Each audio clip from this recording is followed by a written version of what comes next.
Então, queridas irmãs e irmãos, boa noite a todos. Que a paz do nosso Mestre Jesus se instale e permaneça em nossos corações. Todos nós que aqui estamos nos dois planos da vida, encarnados, desencarnados, já temos essa certeza. Sem a paz de Jesus, a nossa jornada se faz muito mais difícil, muito mais pesada. E a gente sempre lembra que andar de mãos dadas com Jesus é uma escolha e uma opção de todos nós. Eu agradeço mais uma vez a oportunidade de estar aqui nessa casa que é tão cara ao meu coração, estava com saudade já. Agradeço ao Paulo pelo convite, a todos aqui, esses corações tão importantes para o meu coração. Estou nervosa porque eu estou acostumada a ficar sentada e o Daniel está aqui, né? Então agora eu estou aqui e ele sentada. Veja bem, durante essa semana, no começo dessa semana, o Vaticano anunciou a beatificação, a santificação, na verdade, né? De Irmã Dulce, o anjo bom da Bahia. Nós espíritas temos uma concepção diferente do que vem a ser santos, demônios, céu, inferno, mas temos a certeza da importância da vinda desse ser para o planeta, em especial para o nosso Brasil e para a nossa querida Bahia. Irmã Dulce, assim como outros missionários que nós nunca nos esquecemos, porque são pessoas enviadas por Jesus e que, diante da sua trajetória, revelam para nós o que verdadeiramente importa para o nosso coração. Então, ela vem de uma família de classe média, média alta, o pai dela era dentista, cirurgião. Tem alguns pontos da história dela que são parecidos com a história do Chico e de outros emissários também de Jesus. Então, aos 7 anos de idade, quando ela tinha 7 anos, a mãe dela desencarnou. A gente lembra aqui que quando o Chico tinha os 5 anos de idade, a mãe dele também desencarnou. E ela, aos 13 anos de idade, obrigada, Paula, aos 13 anos de idade, ela já despertou o desejo de servir, o desejo de ajudar as pessoas. Então, ela falou, olha, eu quero ser freira. E foram até o convento, só que ela era muito nova. Então, os responsáveis lá disseram o seguinte, olha, vai estudar, vai amadurecer um pouco mais e verificar se é isso que você realmente quer. E percebam que aos 13 anos de idade, ela já ajudava as pessoas, os moradores da rua. Ela tinha um chamamento muito forte dentro dela, do ser dela. Então, ela ia até as ruas de Salvador aos 13 anos de idade. E, com o consentimento do pai, ela já levava algumas pessoas para a casa dela. E aí ela foi crescendo, fez o magistério, e aquele sentimento foi amadurecendo cada vez dentro dela, até que ela, de fato, entrou para o convento. Aí, mais um ponto que parece muito com a história do nosso querido Chico, e, repito, de outros emissários. São pessoas que, em geral, não são compreendidas pelos seres que a cercam. Então, no convento, ela tinha que ficar enclausurada. Só que o coração dela pedia para ela ir para as ruas. Pedia para que ela pudesse amenizar as dores, os sofrimentos, a fome, o frio das pessoas. E ela desobedeceu, de fato, às ordens do convento. E ela ia até as ruas de Salvador e cuidava dos moradores de rua, em especial, crianças, adultos, jovens, pessoas que não tinham nada e que não tinham ninguém. Chegou um determinado momento que ela estava cuidando de 70 moradores de rua. 70, ela sozinha. Levando medicamento, levando o abrigo, mas, acima de tudo, levando o amor àqueles corações. E desse momento ela falou assim, bem, eu não tenho mais condições de eu fazer isso, rodando as ruas de Salvador, eu preciso de um lugar para abrigar essas pessoas. E ela chegou a invadir algumas casas que estavam abandonadas. Se fosse hoje, seria chamada de comunista, né? Invadiu essas casas, colocou essas pessoas dentro dessas casas e foi expulsa dessas casas, até que ela começou a pensar, meu Deus, ela rezava muito, ela tinha uma relação muito forte com Santo Antônio, com os santos em geral, ela falava de igual para igual. E ela falou, eu preciso da ajuda de vocês, porque eu preciso colocar essas pessoas em algum lugar. E ela foi falar com a madre superior, e a madre, irmã Dulce, nós não temos espaço, sequer para nós aqui. E ela foi pensando, amadurecendo, rezando, até que ela encontrou uma solução. Havia um galinheiro ao lado do convento. E ela pediu para a madre, para que pudesse levar essas pessoas, 70 pessoas, moradores de rua, abandonados, para esse convento. E a madre, ok, aceitou. Então, ela fez uma verdadeira revolução naquele lugar. levou essas pessoas para esse convento e ali foi mais fácil para ela poder ajudar essas pessoas. E essa obra foi crescendo. Hoje, o Hospital Santo Antônio, que nasceu de um galinheiro, é um dos maiores, se não o maior hospital de Salvador. Atende por ano cerca de 3,5 milhões de pessoas. Só que, óbvio que ao longo dessa trajetória, ela encontrou várias dificuldades. E aqui tem umas histórias interessantes da irmã Dulce. Ela fala, por exemplo, uma fala dela que é muito importante, que ela fala assim: a miséria é consequência da falta de amor dos homens. E, de fato, né, se nós conseguíssemos dividir o que nós temos, certamente nós não teríamos miséria no mundo. E, certa vez, ela estava limpando as feridas de um dos seus assistidos. E tinha um jornalista que veio de fora, porque ela ficou conhecida não só no Brasil, mas no mundo todo. Veio de fora e já estava com uma certa intimidade ali com ela, e vendo ela limpando as feridas daquela pessoa, o jornalista chega e fala assim para ela: irmã, eu vou ser bem sincero com a senhora, por dinheiro nenhum no mundo eu faria isso que a senhora está fazendo. E ela: eu também não, meu filho. Por dinheiro nenhum eu faria isso que eu estou fazendo. Em um determinado momento, ela recebia doações, mas ela estava com dificuldades financeiras para pagar algumas pessoas que tinham muitos voluntários, mas foi crescendo de uma forma tal que ela tinha que ter médicos, nutricionistas, então ela não tinha mais recursos para pagar os salários e também não tinha mais recursos para comprar os alimentos, comprar os remédios para as pessoas, e ela rezava muito. Rezando, pedindo a Jesus para que desse uma orientação, para que ajudasse ela de alguma forma, até que ela brinca, isso quem conta é o Divaldo Pereira Franco, ela brinca e fala assim: ela resolveu apelar para Nossa Senhora. E aí foi fazer uma oração para Nossa Senhora. Falou: Nossa Senhora, olha só, desculpa eu estar me reportando à senhora, mas a senhora sabe como é que é homem, né? Eles são esquecidos, muitas vezes a gente fala, eles não nos escutam, então eu quero pedir para a senhora, porque nenhum filho recusa o desejo e o pedido de uma mãe. E aí ela explicou para Nossa Senhora toda a situação, que ela estava passando por dificuldades financeiras, que ia ter que fechar as portas, porque não tinha mais de onde tirar recursos. Imagina centenas de pessoas que só tinham ela para orientar, para cuidar, teriam que ser retiradas daquele lugar. Percebam, no dia seguinte dessa oração, ela recebeu uma ligação. Era Roberto Carlos, ligando para ela. Madre, irmã Dulce, a senhora está precisando de alguma coisa? Eu sonhei com uma senhora. A senhora está precisando de alguma coisa? E ela: não, Roberto, está tudo bem. Só que aquilo não convenceu. Ele: irmã, a senhora sabe que mentir é pecado, né? A senhora está precisando de alguma coisa? E ela: bem, então vamos lá. E aí foi mostrar toda a situação para ele, situação difícil financeira que eles estavam vivenciando. E ele perguntou assim: quanto que a senhora quer? E ela falou para ele: estou precisando disso. Aí, no outro dia, ele depositou 4 vezes a quantia que ela precisava e pediu para ela, para que ela não falasse com ninguém. E aí a gente percebe o poder da oração. Como funciona essa sintonia, essa vibração. Roberto Carlos, não sei se vocês sabem, mas ele é muito religioso e ele é muito ligado à Nossa Senhora, muito ligado, inclusive fez músicas para ela, né? Então, na medida em que ela fez essa oração para Nossa Senhora, houve uma conexão direta. Então, o Roberto Carlos, obviamente, por meio da sua intuição e por meio da sua vibração, por meio da sua ligação, também teve essa conexão, sonhou com a irmã Dulce e ligou para ela no dia seguinte e resolveu a situação financeira desse lugar que ela tanto cuidava com tanto carinho, com tanto amor. Por que nós trouxemos essa história da irmã Dulce? Primeiro, porque é uma coisa factual, e segundo, para que a gente possa repensar os valores da nossa sociedade.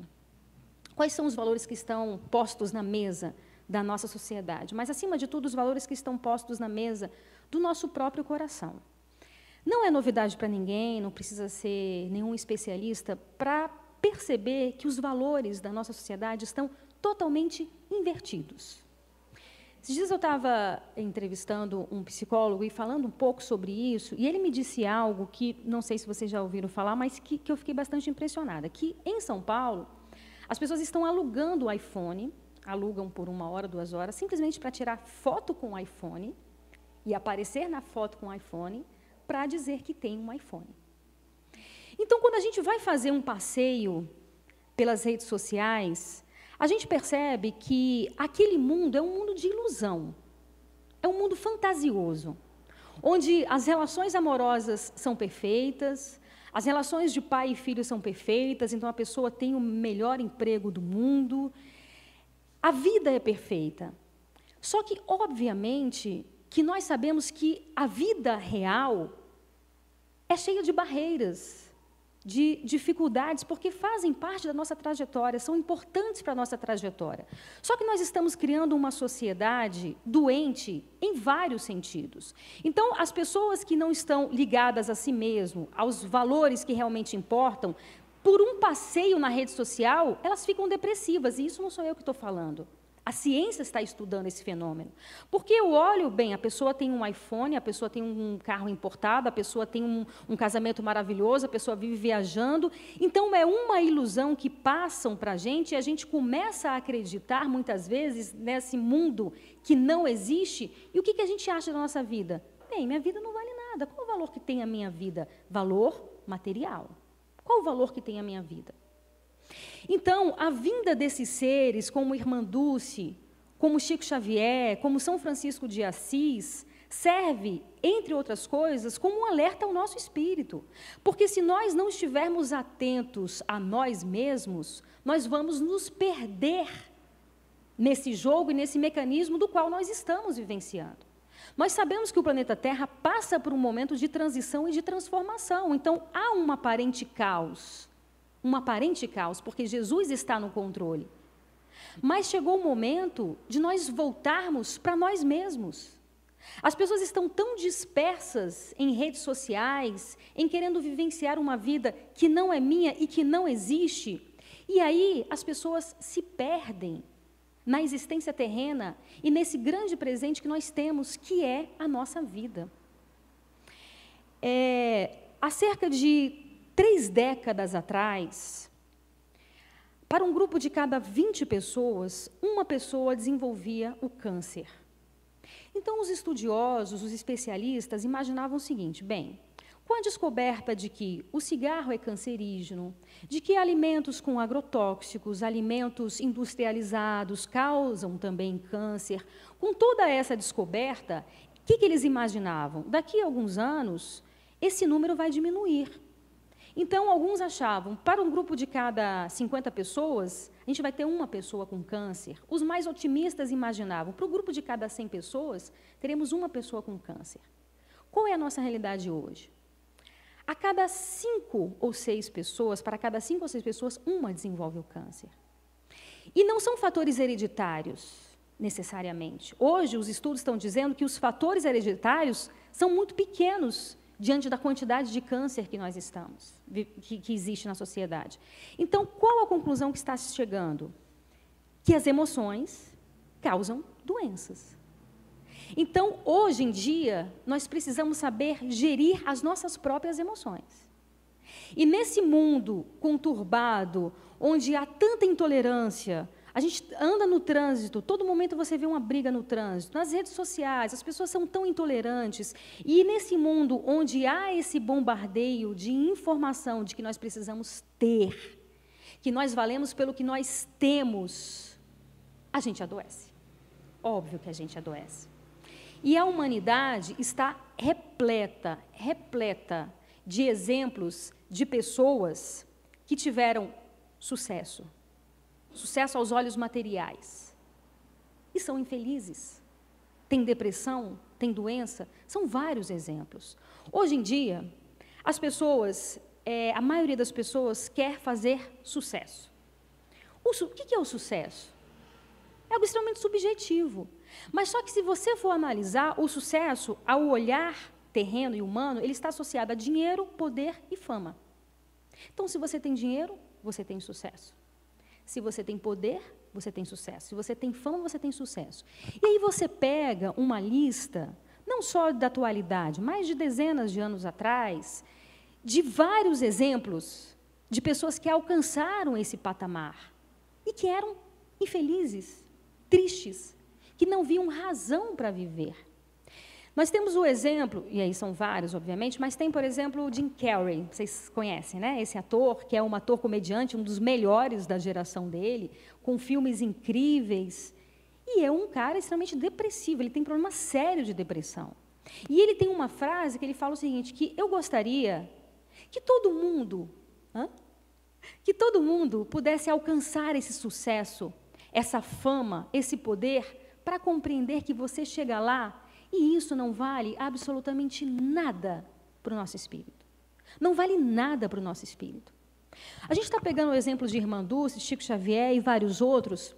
Percebam, Chico Xavier, se ele quisesse, ele poderia ter sido rico, não poderia?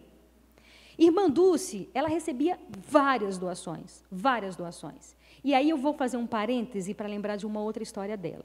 Ela cuidava da parte administrativa dessa grande obra assistencial dela. E ela ficava numa cadeira de madeira. Ela recebia muitas pessoas, pessoas famosas, pessoas ricas, e recebia no escritóriozinho dela. E a pessoa chegava e falava assim, olhava aquela cadeira, ela já toda franzininha, tinha muitos problemas de saúde, problemas pulmonares. Ela naquela cadeirinha e falava assim, várias pessoas falavam assim, irmã, não é possível que a senhora não se dê um mínimo de conforto. Eu vou comprar pelo menos uma cadeira melhor para a senhora. Não tem condições da senhora passar horas nessa cadeira. E ela, tudo bem, meu filho. E falou assim, então eu vou dar a doação para o instituto, vou dar a doação aqui para casa, mas eu vou dar o dinheiro para a senhora trocar a cadeira da senhora. Tudo bem, meu filho. Aí ele ia e fazia o depósito. Aí vinha uma outra pessoa e falava a mesma coisa. Irmã, não é possível, vou comprar uma cadeira melhor para a senhora, é o mínimo que a senhora pode ter, uma cadeira melhor. E ela, pois bem, meu filho, eu aceito. Só que as pessoas voltavam e ela estava na mesma cadeira. E aí perguntava, mas irmã, eu não dei o dinheiro para a senhora comprar uma cadeira mais confortável para a senhora? E ela falava assim, meu filho, você não sabe quantas macas essa cadeira já me deu. Então, ela pegava todo o dinheiro para comprar as macas para os doentes dela. Então, ela não saía daquela cadeira. Aquela cadeira para ela era ganhar na loteria. Então, são exemplos de pessoas que compreenderam a mensagem do Cristo. E aí, não necessariamente a gente está falando de religião. Não necessariamente a gente está falando de religião. A gente está falando da essência da vida, da essência para o nosso espírito. Chico Xavier, não sei, eu tive a oportunidade de ir na casinha dele, não o conheci pessoalmente, mas tive a oportunidade de conhecer o quartinho dele, mas de uma simplicidade que emociona a nossa alma, pela energia de você estar naquele lugar, mas você perceber que tudo era muito simples. A cama extremamente simples, um quartinho pequenininho. Por quê? Porque, de verdade, essas pessoas compreenderam, como nos diz o apóstolo Paulo, ainda que eu falasse a língua dos homens e dos anjos, ainda que eu tenha todo o conhecimento material e espiritual, se eu não praticar a caridade, e o que é a caridade? É o amor em ação. Se eu não tiver amor, se eu não praticar a caridade, nada vale, nada tem valor.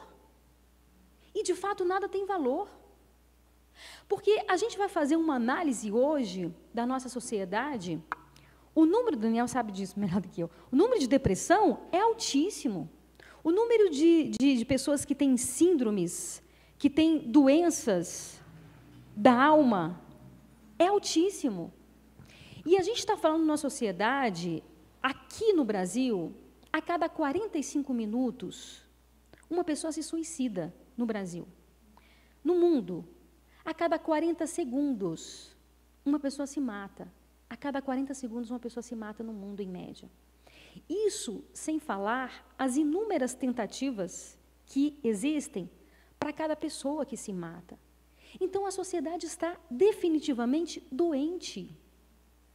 Essa receita que nos foi dada e que nos é dada, faliu. A receita de que você tem que comprar, de que você tem que demonstrar, viver para o mundo exterior, não funciona. Não funciona. Se nós, que estamos conectados aqui com milhares de pessoas, pelas redes sociais, pelos instrumentos que a internet nos dá, nós estamos conectados com milhares de pessoas, mas nós não estamos conectados com nós mesmos.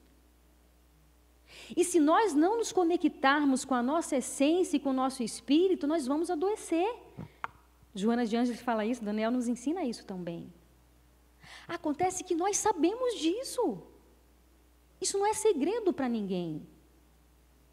Nós sabemos disso, mas, por algum mecanismo, a sociedade insiste em vivenciar algo que não sacia a sede do Espírito. Não sacia a sede do Espírito. Então, essa revolução e essa transformação, essas informações que nos são chegadas, e nós que somos religiosos, e isso não quer dizer que somos melhores ou piores do que ninguém, e a gente sabe que os espíritos são os que mais dão trabalho quando chegam do lado de lá, nós temos que usar esse conhecimento como mecanismos para saciar a nossa sede. Para saciar essa sede e essa fome que o nosso espírito tem. Jesus nos fala, eu vos deixo a paz, eu vos dou a minha paz, mas não a paz do mundo. Porque o mundo não nos dá paz. Esses prazeres efêmeros que nós vivenciamos, e tudo bem, nós estamos aqui para vivenciar as coisas terrenas, tudo bem, não há problema de eu juntar dinheiro e comprar um iPhone, não tem problema nenhum. Se eu tenho um sonho de ter um iPhone, compre um iPhone. Se eu quero trabalhar honestamente, trocar de carro, troque de carro. Se eu quero usar uma roupa de marca, não tem problema nisso. O problema é quando eu supervalorizo as coisas materiais em detrimento das coisas espirituais, porque, nos diz o poeta, o essencial é invisível aos olhos. Então, nada do que eu consiga pegar, nada do que o mundo pode me dar, no sentido de coisas materiais ou no sentido de prazeres efêmeros, vai me saciar. Aí a grande pergunta que nós temos que nos fazer não é voltar para ninguém, é voltar para nós mesmos. O que eu quero da minha existência? Eu quero me iludir mais uma vez com os prazeres terrenos, com que a terra pode me oferecer? Ou, de fato, nós vamos nos comprometer com Cristo e com nós mesmos, pelo nosso próprio bem? E aí nós falávamos aqui que nesses momentos de turbulência, naturais no momento de transformação planetária, é assim que as coisas funcionam mesmo, é o momento de nós nos posicionarmos. É o momento de nós, de fato, assumirmos o compromisso que fizemos com Cristo há quantos anos atrás?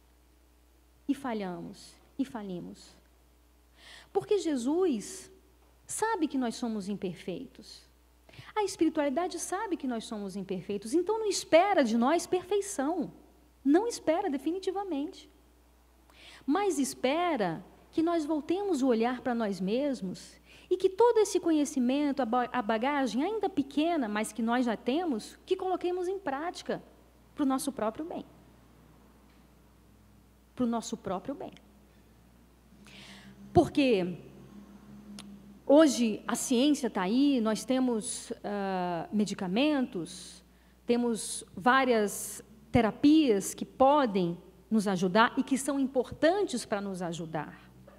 Mas se nós não fizermos esse mergulho interno, perguntar para nós mesmos por que estamos aqui?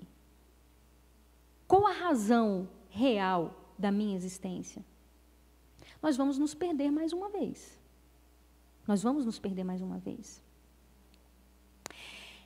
Então, quando a gente faz essa análise, e aí voltando ao raciocínio anterior, que somos imperfeitos, estamos no processo de aprendizado.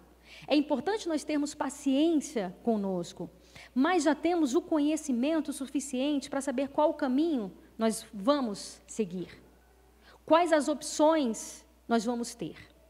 E aí, quando a gente traz esses exemplos, sejam exemplos de pessoas que alcançaram sucesso terreno e que vivem em depressão, ou que se matam, se suicidam porque não encontram razão para a existência, e quando a gente traz esses exemplos de pessoas, certamente que são seres muito mais evoluídos que nós, mas que nos mostram o caminho que nós devemos seguir, diante da nossa pequenez, diante do nosso conhecimento, é o momento de despertar.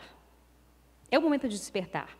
E aí, existe uma terapia que nos ajuda nesse processo, que é a terapia da gratidão. Chico desencarnou aos 92 anos de idade. Para os amigos mais próximos, ele falava o seguinte, que ele tinha pedido mais uma vez moratória, mas que a espiritualidade não tinha dado para ele. Aos 92 anos de idade, ele tinha pedido moratória ainda. E a espiritualidade, ele falou assim, eu pedi moratória, mas a espiritualidade não me deu. Então, percebam que foi uma vida de várias dificuldades, mas ele tinha alegria de viver. Irmã Dulce passou por várias dificuldades, mas tinha alegria de viver. E essa alegria, ela é proporcional ao amor que a gente doa. Quando nós estamos passando por alguma dificuldade, seja ela qual for, em geral, os espíritos nos aconselham, pratique a caridade. E nós, espíritas, muitas vezes praticamos a caridade, às vezes por obrigação.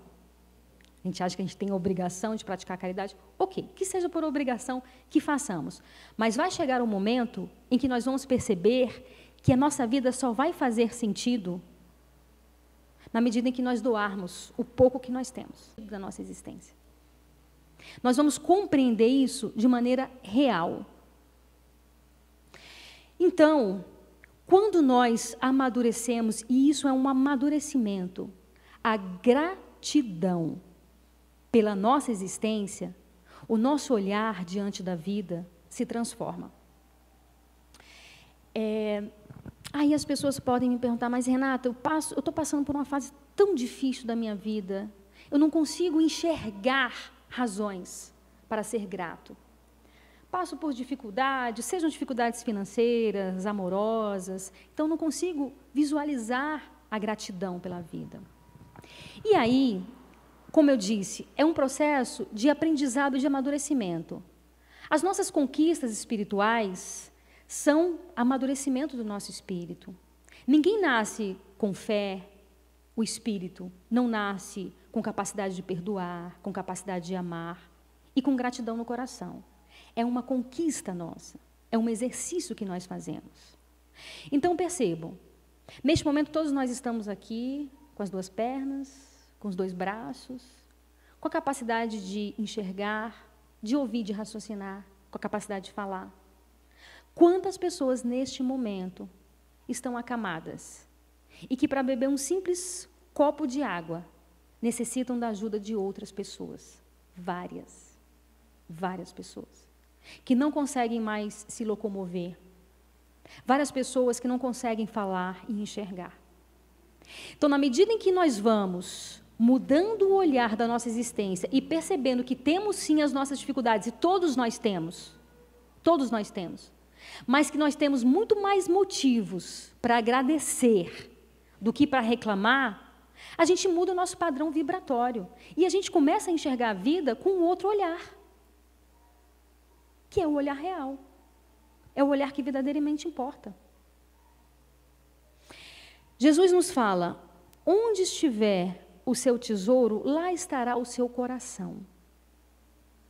Aonde nós estamos colocando o nosso coração? O que é valioso para a gente nessa nossa existência? Algum tempo atrás, uma amiga minha me contou uma história que eu não esqueci dessa história. O marido dela, ele tinha um sonho de comprar um carro, que é um carro importado. E ele trabalhou honestamente e conseguiu comprar o carro importado. Ele lavava o carro dia sim, dia não. As pessoas mal podiam entrar dentro do carro para não sujar o carro, era aquela coisa com o carro. Um certo dia, ele estava saindo da garagem. A garagem, que era automática, prendeu no carro dele e amassou o carro dele. Ela me contou. Ele passou a noite toda chorando. Passou a noite toda chorando e perguntando por quê, meu Deus. Por que isso aconteceu com o meu carro? Aonde estará o teu tesouro, lá estará seu coração. Então, o que nós estamos falando aqui é que conquistemos os objetos materiais que nós queiramos. Mas saibamos que aquilo não importa. Então eu vou comprar o iPhone, se o iPhone cair no chão e quebrar, ok, não vai partir o meu coração aquilo. Porque o meu coração, ele tem que estar nos valores reais do meu espírito. Senão, tudo perde o valor. Porque o que os nossos olhos conseguem ver, um dia vai acabar. Vai acabar. Quantos templos foram erguidos pela humanidade e hoje são ruínas? Porque acabam. Acabam. Então, aonde estão os valores, os nossos valores? Um psicólogo da USP, algum tempo atrás, ele fez uma pesquisa sobre, não sei se você sabe disso, Daniel, a invisibilidade de certas pessoas. Ele fez uma tese de doutorado. Conhece? Uma tese de doutorado.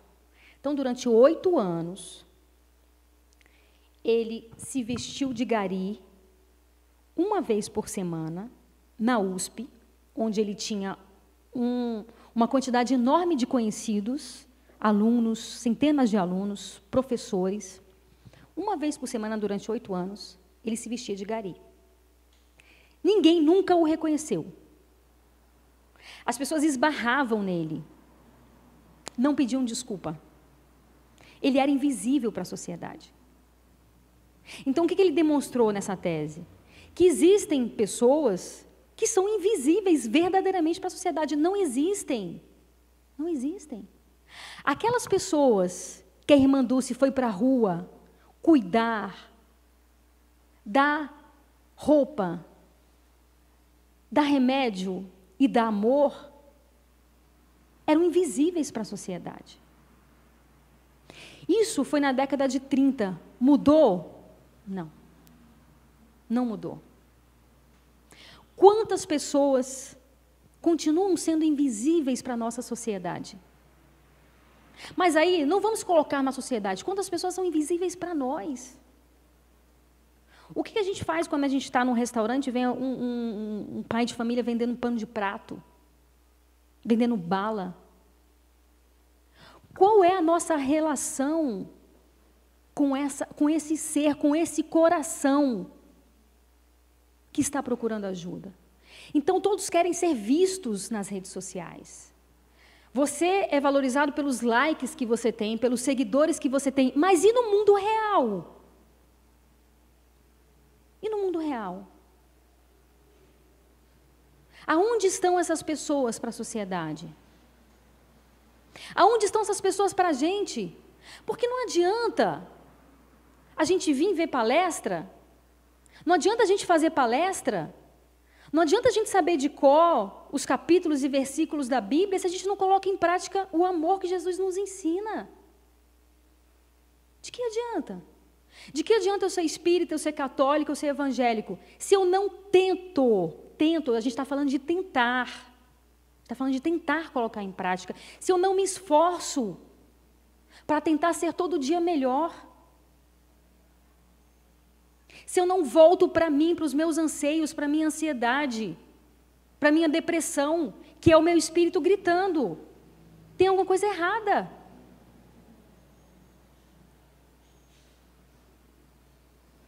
Então, são esses questionamentos que nós precisamos nos fazer.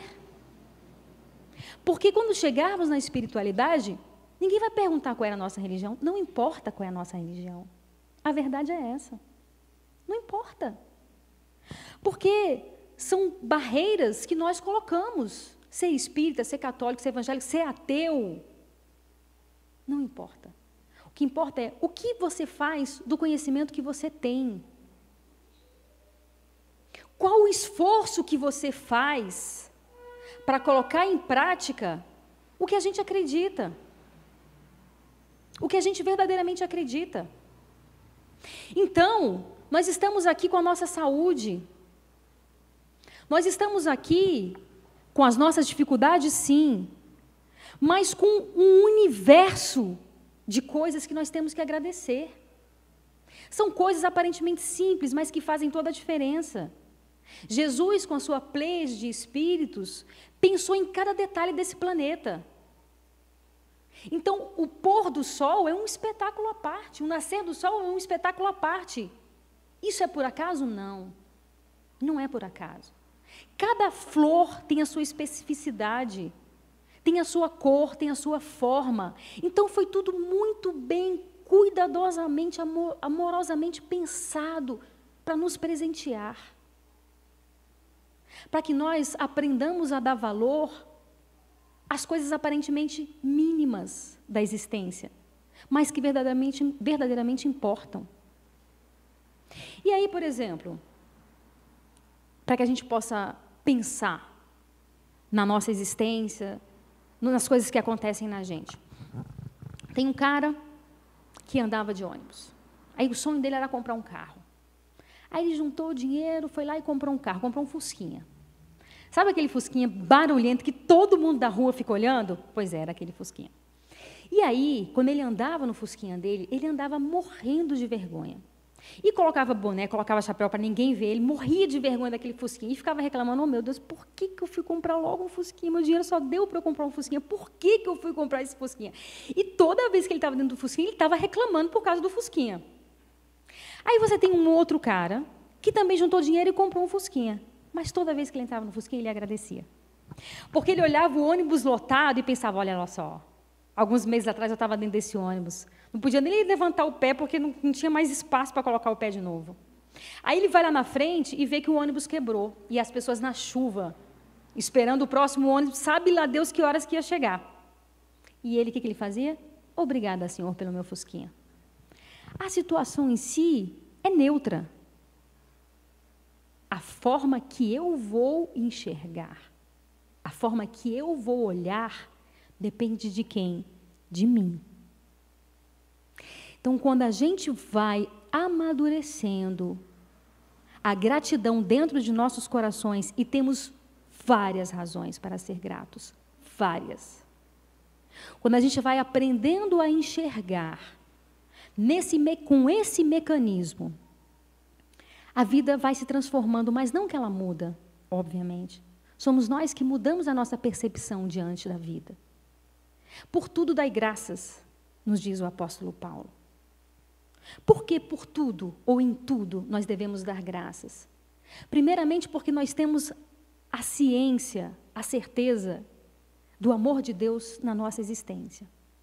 Então, se um pneu do carro fura aqui, muitas vezes é para evitar um acidente lá na frente. A gente não tem a capacidade de enxergar o acidente, mas a gente tem a capacidade de acreditar que Deus fez o melhor para a nossa vida. Então, muitas vezes, quando nós desejamos, anseiamos tanto por algo que não acontece na nossa existência, demos graças. Porque nós não sabemos se aquilo que a gente tanto gostaria poderia ser o motivo da nossa queda nessa existência. Então, como o nosso olhar é extremamente limitado, como nós não temos essa capacidade de enxergar mais além, mas Deus tem. E Jesus nos fala que não cai uma folha de uma árvore se não for da permissão de Deus. Então, a gente tem que aprender a confiar em Deus. A gente tem que aprender a acreditar em Deus. E mesmo com as nossas dores, mesmo ou principalmente quando acontece algo que nós não esperávamos, que nós não queríamos, demos graça. Porque é Ele que está no comando da nossa existência.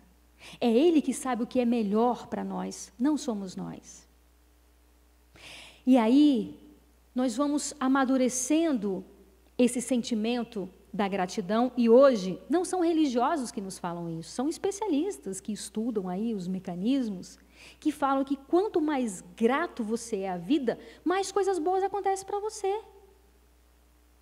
Porque se você está naquela energia de reclamar de tudo, e a gente sabe o quanto a energia é importante, se a gente fica naquela energia de tudo reclamar, de tudo ser pessimista, as coisas ao nosso redor vão ser assim também. Porque nós somos os condutores da nossa existência. Nós somos os condutores da nossa existência. Nós somos os responsáveis pela nossa jornada. Necessariamente, eu vou colher o que eu planto. Essa é uma lei infalível. Então, se hoje o que a vida está me oferecendo, eu não estou gostando, não está satisfatório para mim, eu vou modificar o que eu estou plantando. Eu tenho autonomia para isso. Eu tenho o meu livre-arbítrio, que é algo de mais valioso depois da vida que Deus nos dá, que é a capacidade de conduzir a sua existência. E quantas vezes a gente tem uma resposta do outro, achando que, na verdade, quem está errado é o outro, mas somos nós que temos que mudar a nossa forma de ser e a nossa forma de agir. Inúmeras vezes. Certa vez, uma mulher estava no aeroporto e ela comprou um saco de balinhas. O voo estava atrasado. Ela sentou e estava aqui comendo as balinhas dela. Ela sentou ao lado de um homem, de um senhor. E ela estava chupando as balinhas dela. Aí ela estava lendo, num determinado momento que ela olhou, ela viu que o senhor estava chupando as balinhas dela também. E ela já ficou incomodada com aquilo. Ela, pensou comigo, mas que cara de pau, né? Eu comprei o meu saco de balinha, deixei aqui do lado e ele está chupando as minhas balinhas. E ela disse que eu olhava assim para ele com um olhar tipo assim, poxa, se toca, né? Mas não falou nada. E aí restava apenas poucas balinhas no saco. Ela falou assim, bem, agora ele vai deixar para mim, né? Afinal de contas, as balinhas são minhas. É possível. E aí ele foi e pegou. No que ela pegou, ela ficou indignada. Aí ela subiu, levantou, pegou o saco de balinha e saiu reclamando do cara. Indignada. Que as pessoas de hoje em dia estão extremamente abusadas. Que falta de respeito. Nem para pedir ele pediu. Aí, quando ela vai entrar no avião, ela abre a bolsa dela. O que tem dentro da bolsa dela? O saco de balinha. O saco de balinha era dele. E ela achando que era dela. Ela achando que, na verdade, quem estava errado era ele, quem estava errado era ela. Quantas vezes a gente faz isso na nossa existência? Achando que a gente está certo, que os outros estão errados. E a gente briga e a gente reclama porque a gente é que está certo. Não. E muitas vezes nós estamos errados. Então, um pouco de humildade nos ajuda também nessa compreensão, nesse olhar mais amplo. E sem desmerecer nenhuma religião, porque todas são importantes.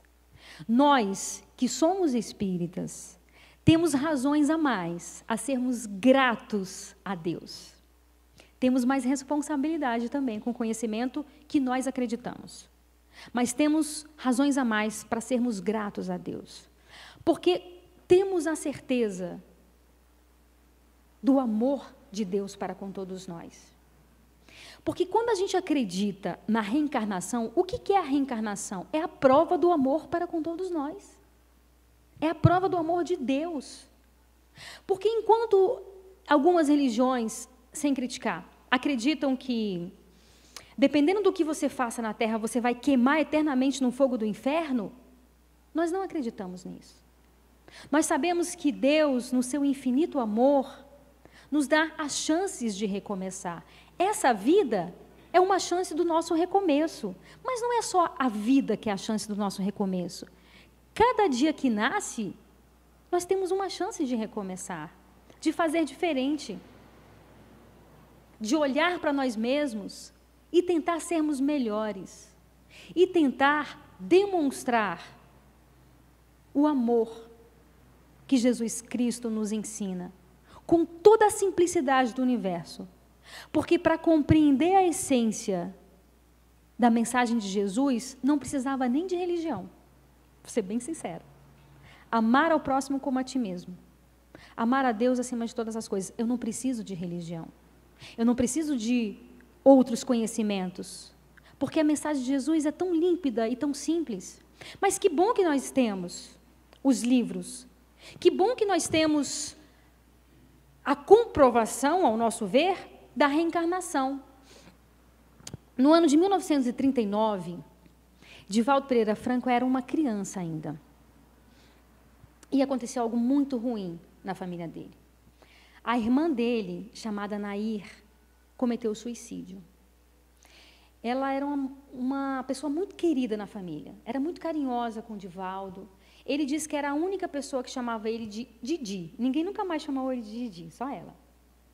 Ela descobriu a traição do marido, foi até essa mulher tirar satisfação, e diante daquela situação tão constrangedora para ela, diante da traição, diante do ato dela de ter ido, ela não aguentou aquela situação e ingeriu o veneno. Se matou. Foi uma tragédia para a família. E a mãe do Divaldo era muito católica, Dona Ana, era muito católica. Eles moravam em Feira de Santana, no interior da Bahia. Hoje é uma cidade maior, mas naquela época era uma cidade muito pequenininha. Então, obviamente, que toda a cidade ficou sabendo do que aconteceu. E ela foi até o padre, que era conhecido dela, e falou assim: padre, eu vim aqui para o senhor rezar uma missa para Nair. E o padre fala para ela, sem meias palavras: Dona Ana, eu não posso rezar uma missa para Nair. E ela: mas por que não? Porque a Nair se matou. E os suicidas vão direto para o fogo do inferno. E ela, com o conhecimento espiritual que ela tinha, ela chegou para ele e falou assim: padre, eu sou analfabeta, eu sou lavadeira, não tenho conhecimento nenhum, mas eu compreendo a atitude da minha filha e perdoo o que ela fez. O senhor acha que Deus não vai perdoá-la? E ele ficou sem palavras, o que dizer diante desse argumento. E aí ela pegou a mãozinha do Divaldo e saiu da igreja. Os anos se passaram. Divaldo fundou a Mansão do Caminho. E a mãe dele aparece para ele e fala assim, em espírito, já tinha desencarnado, e fala assim: a Nair está voltando. Ela vai reencarnar. E ele pergunta: eu vou ter acesso a ela? Eu vou conhecê-la nessa nova roupagem? E a mãe dele fala assim: vai. E num determinado dia, à noite, as pessoas chamam o Divaldo, ele desce porque tinha uma senhora que estava praticamente desfalecida com uma criança nos braços. E aí ela pede, pelo amor de Deus, para que ele pudesse ajudar ela, que ela estava passando fome, estava vivendo nas ruas com a filha dela e não tinha lugar para morar. E ele a acolhe e conversa com ela. O que a senhora está comendo nos últimos dias? E ela fala para ele assim: eu e minha filha, a gente está comendo sopa de papelão. E ela fala: mas como é que é essa sopa de papelão? E ela fala: eu cato o papelão na rua, ponho numa panela, coloco sal e água e tomo. Nos últimos dias é isso que eu estou me alimentando. E ele pega a criança nos braços e quando tira o lençol dela, ele vê que ela tem um lábio leporino. E a mãe dele aparece em espírito e fala: é a Nair. Consequência do veneno que ela ingeriu. E o Divaldo pergunta para essa mãezinha: qual o nome dessa criança? E ela fala: o nome dela é Nair. E aí ela pergunta: ele pergunta, por que você colocou o nome dela de Nair?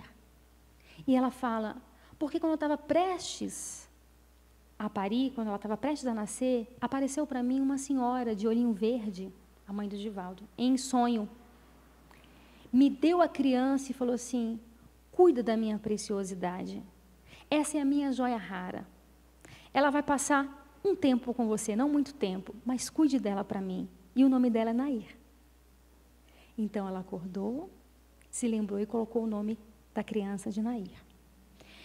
Ele abrigou a mãe, abrigou a filha. Quando essa criança já estava ali por volta dos seus 5, 6 anos de idade, ele estava no escritório, ela aparece no escritório e fala assim: Didi, que era a única pessoa que chamava ela assim. Aí ele diz que gelou de cima a baixo. Ela fala assim para ele: eu voltei, né, Didi? E ele fala assim: meu amor, você voltou. E aí ele vai conversar com ela. E ela pergunta: eu vou viver muito tempo? Ele fala, não. Você vai viver o suficiente para o seu refazimento, para você se reparar, mas você não vai viver muito tempo. E alguns anos se passaram, quando ela tem ali 10 anos de idade, ela tinha muitos problemas respiratórios em consequência do veneno que ela ingeriu. E aí ela fica muito doente. E ele acompanha ela no leito de morte. E ela fala para ele, Didi, eu vou, mas eu vou voltar. E eu vou voltar sem isso daqui, ela fala para ele, com 10 anos de idade. E ela desencarna. A reencarnação é, de fato, a prova do amor de Deus. Enquanto que para alguns irmãos, aquele espírito estava queimando no fogo do inferno,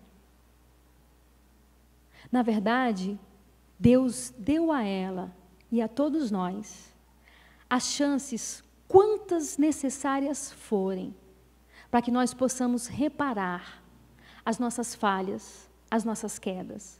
Mas, acima de tudo, para que a gente aprenda a amar. Então, nós estamos aqui nessa existência para aprender a amar. E o amor, ele só existe sendo demonstrado. Que nós possamos aprender a amar, amadurecer o amor dentro de nós, mas, acima de tudo, que aprendamos a ser gratos a Deus. Porque por mais que nós não compreendamos as dificuldades pelas quais nós passamos, o amor de Deus, o amor de Jesus, cobre a todos nós. Porque o amor cobre a multidão dos nossos pecados. Muito obrigada, meus irmãos, que Jesus nos abençoe.